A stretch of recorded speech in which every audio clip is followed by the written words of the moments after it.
పొందించే guarantee Modi గారి guarantee అంటే రాబోయే 5 సంవత్సరాలలో పేదలకు 3 కోట్ల ఇళ్లను నిర్మాణం చేసే గ్యారంటీ మోదీ గారి గ్యారంటీ అంటే 70 సంవత్సరాల పైబడినటువంటి వృద్ధులకు పూర్తిగా ఉచితంగా చికిత్స చేసే గ్యారంటీ మోదీ గారి గ్యారంటీ అంటే గ్యారంటీగా పూర్తయ్యే గ్యారంటీ।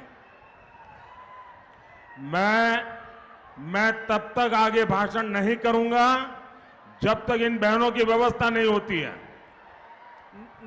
मैं इन बहनों की तकलीफ नहीं देख सकता हूं। ये दिव्यांग बहनें हैं, पहले इनकी व्यवस्था करो। నేను ఇక్కడ అల్లరి తగ్గేదాకా దివ్యాంగ సోదరీమణులకు సౌకర్యప్రదంగా కూర్చునేదాకా కూడా నేను నా ప్రసంగాన్ని కొనసాగించను। కాబట్టి మౌనంగా క్రమశిక్షణతో ఉండండి, లేకపోతే మోదీ గారి ప్రసంగం ముందుకు సాగదు।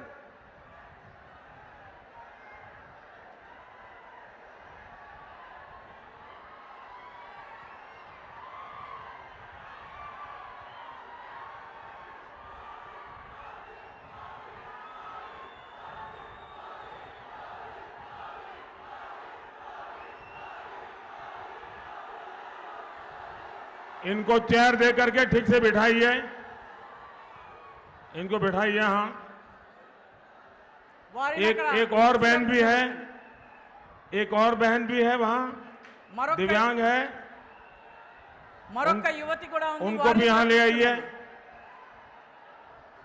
जब तक इन दिव्यांग बहनों की व्यवस्था नहीं करोगे मैं भाषण नहीं करूंगा। ఈ దివ్యాంగ సోదరీమణుల వ్యవస్థ జరిగేదాకా ప్రసంగం ముందుకు సాగదు। కాబట్టి సహకరించండి మిత్రులారా।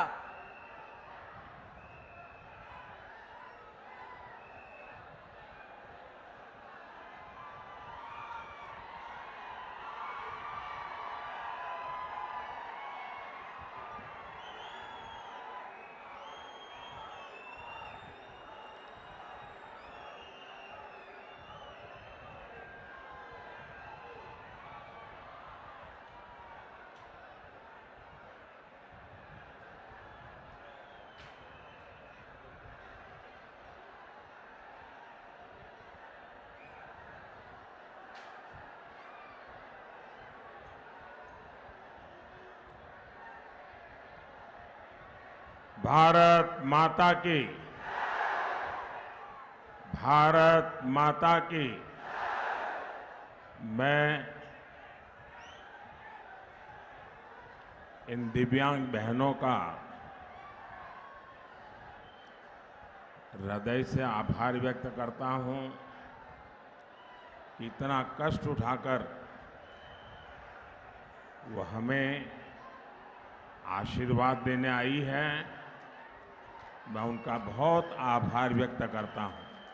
నేను ఈ దివ్యాంగ సోదరీమణులకు హృదయపూర్వకమైనటువంటి ధన్యవాదాలు చెప్తున్నాను।